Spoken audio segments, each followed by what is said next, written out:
Bienvenidos. A continuación expondremos la temática progenitores y filicidios sustentado por Breaking Vanessa García Mora y Shirley Johanna Prieto Rivas bajo la asesoría de Ángela Patricia Pinzón León. Para esta sustentación, la tabla de contenido cuenta con 10 ítems, divididos de la siguiente forma. Primero, título. Segundo, introducción. Tercero, propósito de la lectura crítica. Cuarto, el planteamiento del problema. Quinto, la revisión y la citación actual del tema. Sexto, las conclusiones.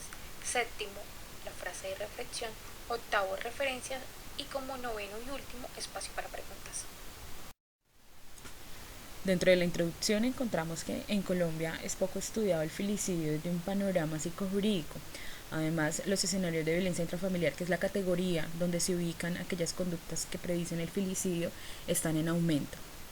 Para contextualizarnos de lo que es el filicidio, realizamos una revisión documental, donde se exponen los factores que históricamente han estado asociados a la comisión del filicidio, es decir, desde su legitimidad hasta su carácter penal en la actualidad. Asimismo, presentamos una revisión de la responsabilidad parental en Colombia respecto al cuidado y la potestad de los menores. Finalmente, se abordan los factores psicológicos en una discriminación por género y aquellos factores contextuales que actúan como motivadores de la conducta filicida. Nuestra finalidad en esta revisión documental corresponde a promover el estudio del filicidio en el contexto colombiano, en aras de facilitar su detección y su prevención.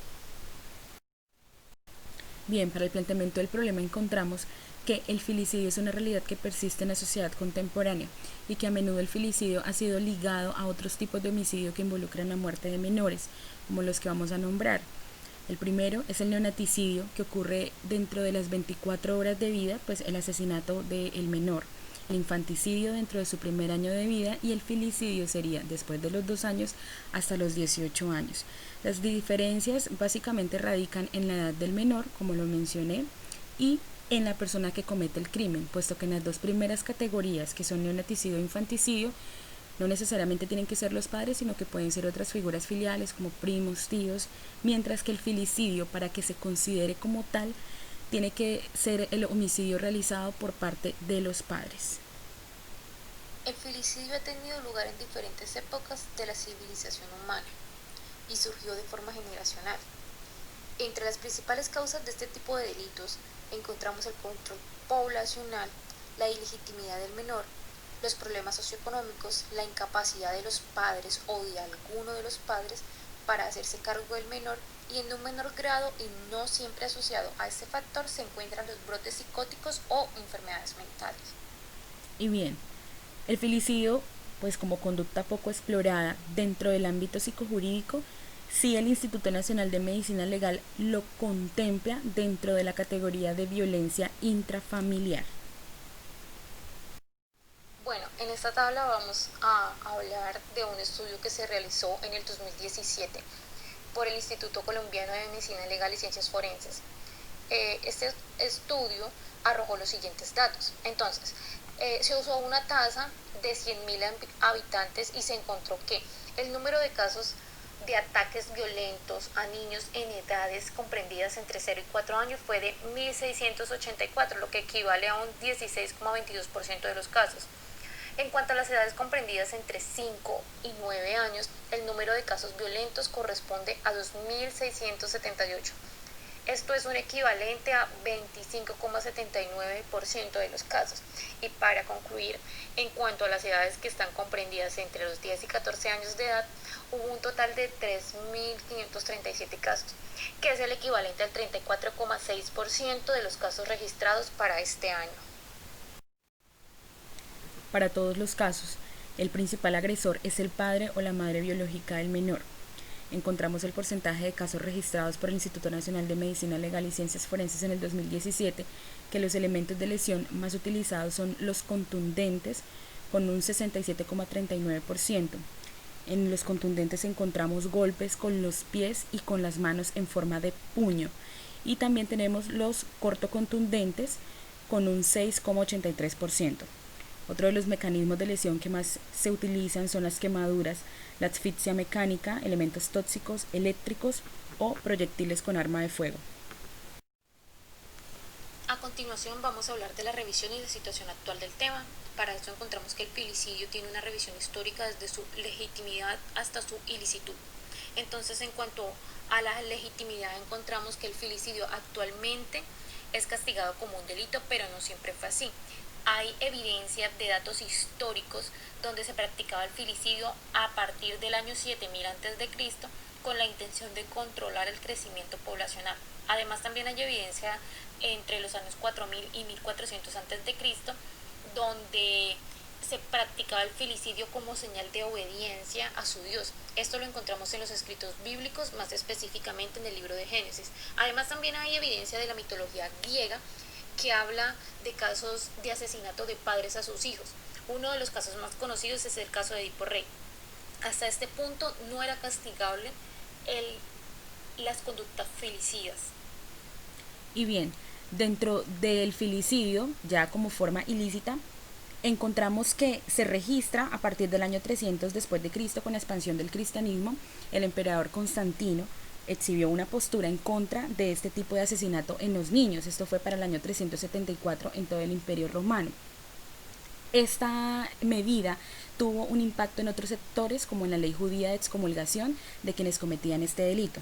Y actualmente en Colombia, este tipo de homicidio se encuentra tipificado en la ley 599 del 2000 del Código de Procedimiento Penal como un agravante del homicidio ordinario hacia una persona ascendiente o descendiente hasta el segundo grado de afinidad. Progenitores y responsabilidad parental. Dentro de la Constitución Política de Colombia, específicamente en el artículo 42, encontramos que la familia es el núcleo fundamental de la sociedad. Por ende, la familia y los progenitores deben mantener la armonía y la unidad de sus hijos. Y en caso de no hacerlo, esto es sancionado por la ley. Es decir, que las figuras adultas que conforman la familia deben velar por la seguridad e integridad de los menores de edad. Factores motivacionales que facilitan la comisión del filicidio. Iniciamos por el filicidio por episodio psicótico agudo, donde hay experimentación de brotes psicóticos como alucinaciones, delirios o cualquier otra enfermedad donde se evidencia una pérdida de contacto con la realidad, ya que la madre puede percibir a su hijo como un enemigo. Filicidio altruista. Cuando hablamos de filicidio altruista, hablamos de esos casos donde el progenitor le quita la vida a su hijo con el fin de aliviar algún dolor o sufrimiento existente en el hijo. Comúnmente, el padre filicida altruista tiende a quitarse la vida después de haber realizado el homicidio. Seguidamente encontramos el filicidio accidental, y este se asocia a aquellos contextos familiares donde comúnmente se encuentra la violencia intrafamiliar y por ende violencia infantil. En el filicidio por embarazo no deseado, entonces el menor no es deseado ya sea por uno de los padres o por ambos padres. Puede ser por no tener las herramientas necesarias para poder hacerse cargo del menor. Y por último encontramos el filicidio por venganza conyugal, donde el asesinato del hijo es cometido con la intención de causarle sufrimiento al cónyuge basado en la separación o en algún daño. Bien, dentro de las características distintivas de los sujetos que cometen filicidio, iniciaremos con los factores psicológicos. Como lo mencionamos anteriormente, haremos una discriminación en variables de género, ya que los factores motivacionales de este tipo de asesinato tienen variaciones por si el filicidio fue cometido por parte de la madre, el padre o figuras parentales como los padres putativos. Iniciando con el filicidio materno, encontramos en la literatura que las motivaciones principales están asociadas a enfermedades mentales graves. Asimismo, los diagnósticos más comunes son la esquizofrenia, el trastorno depresivo mayor y el trastorno de personalidad, con una prevalencia del 65% por encima de los hombres que puedan presentar brotes psicóticos. Asimismo, están relacionadas la ausencia de mecanismos de regulación de emociones y pocos sentimientos de responsabilidad hacia otros, en el caso de las madres que están en periodo de gestación a una temprana edad. Filicidio paterno. Encontramos en cuanto al filicidio paterno que hay diagnósticos psiquiátricos comunes en los progenitores, como lo es el trastorno depresivo mayor, los brotes psicóticos y la intoxicación. Quiere decir que la mayoría de los casos registrados muestran que el progenitor filicida se encontraba bajo el uso de sustancias psicoactivas. Además, también hay factores psicológicos que motivan al progenitor a causar la conducta filicida, y uno de ellos es causar un perjuicio a su cónyuge. Y por último, en el filicidio parental, El estudio pues es escaso dentro de esta categoría, pero las investigaciones existentes demuestran que los factores motivacionales de la perpetración de filicidio por parte de estas figuras filiales están asociadas a motivaciones de tipo sexual o a presencia de conductas antisociales. Bueno, en cuanto a las características distintivas de los sujetos que cometen filicidio, encontramos los factores contextuales. Entre esos factores contextuales es común encontrar casos de filicidio donde el hijo no es deseado o nació con alguna malformación congénita, también cuando hay crisis familiares o violencia doméstica, y también cuando el hijo es producto de una violación o la persona filicida tiene problemas con el uso de sustancias psicoactivas. Y bueno, finalmente, dentro de esas mismas características distintivas, Massey en el 2013 presenta unas señales de alerta ante una posible ejecución de filicidio. La primera es la presencia de ideación suicida por parte de los padres. La segunda es una solicitud de aborto sin justificación médica. También encontramos la presencia de padres violentos, la negación u ocultación del embarazo, la presencia de brotes psicóticos, la competencia por el afecto de los hijos y la preocupación exagerada por la salud del menor. Para las conclusiones determinamos que es importante la inclusión del término filicidio en la normativa colombiana, pues este tipo de homicidio se configura en la normatividad colombiana como un agravante del homicidio ordinario, excluyendo el término filicidio propiamente dicho, lo que genera la importancia de que en Colombia existan penas particulares para este tipo de maltrato infantil, ya que si se contempla ese término dentro del panorama psicojurídico sería muchísimo más fácil su detección y su prevención. Es necesario realizar estudios en nuestro país a aquellas variables que influyen a la hora de cometer conductas filicidas. Además, también es importante analizar el rol que cumplen los progenitores dentro del núcleo familiar y la responsabilidad parental que deben mantener en pro de conservar la armonía y la unión familiar. También se evidencia la necesidad de el estudio del fenómeno del filicidio en Colombia, ya que es escasa la información no solo desde lo jurídico, sino también desde el contexto colombiano, porque si bien en la literatura que nosotras consultamos encontramos factores universales como los psicológicos, pero los factores contextuales como los estilos de crianza, la violencia intrafamiliar y la economía del país son distintos a las investigaciones internacionales consultadas.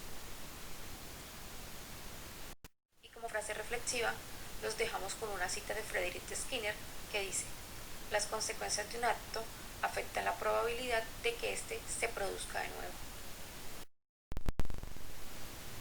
A continuación, expondremos las referencias bibliográficas que utilizamos en el desarrollo de esta literatura gris.